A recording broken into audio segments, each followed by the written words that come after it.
Anglesey Herman has a fear of stilts. More specifically, he has a fear of people on stilts. It's an irrational terror that sends him running away whenever somebody on stilts is near. Sometimes he closes his eyes until they're gone, or sometimes he hides behind the person he's with. Sometimes he gets so distressed he needs to go off and use the toilet. Stilts have an unpleasant, immediate effect on Anglesey Herman's bowels. When asked on this unusual fear, Herman tends to shy away from giving any actual answers.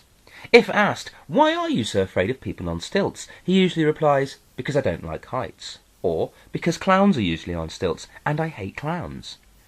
Are you buying this? I don't buy it. Not for a second.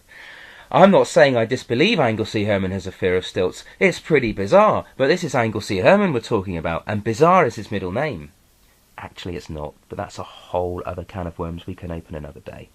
I know for a fact Anglesey Herman doesn't have a problem with clowns, because he was in a service station McDonald's once. He'd ordered his food and was asked to wait while they made it. Now, Anglesey Herman doesn't do condiments, so he always orders his food without mayo, ketchup, or whatever. He's one of those annoying people who keep you waiting for his food to be cooked whilst yours goes cold. Anyway, he was coming out of the toilet along a narrow corridor when he saw a guy dressed as Ronald McDonald coming in the opposite direction. The clown of the McDonald's brand was there hosting a children's birthday party. Bit said having a party at a service station, but there you go. Anybody with a fear of clowns who was suddenly confronted by one in a narrow space would be reduced to a quivering, dribbling wreck. Herman didn't bat an eyelid. It wasn't even newsworthy enough for him to tell the people he was with at the time. So a fear of clowns? I think not. So let's address one of his other stock answers. I'm afraid of heights, and I can't bear to see people elevated from the ground, even by a couple of feet. On the face of it, that sounds reasonable, and shockingly, it's quite logical too.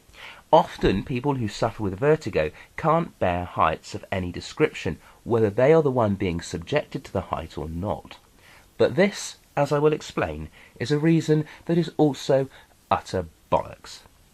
Just 1 year ago, Anglesey Herman won a radio competition. It was one of those competitions where the deep radio DJ rings you randomly, asks you a piss-easy question, tells you you've won a prize, and then gets entertainment mileage out of your astonishment and joy.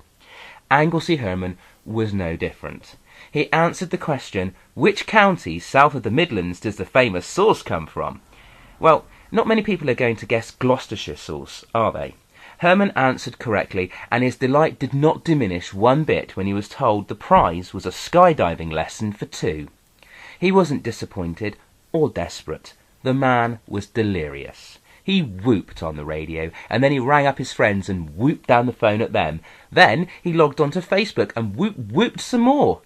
Not really the behaviour of a man who's afraid of heights, is it? So why is Anglesey Herman afraid of people on stilts? I'll tell you why. Anglesey Herman has a pathological fear, an irrational, unplausible dread of someone standing on his feet. The very thought to him is like water to a pussycat, like a high-pitched sound to a dog. He is terrified that his foot might get trodden on by someone wearing stilts. So if you ever see Anglesey Herman running faster than a leopard with a rocket up his arse, you know why. And you thought Anglesey Herman was weird? Oh boy, are we on the nipple of the tip of the iceberg.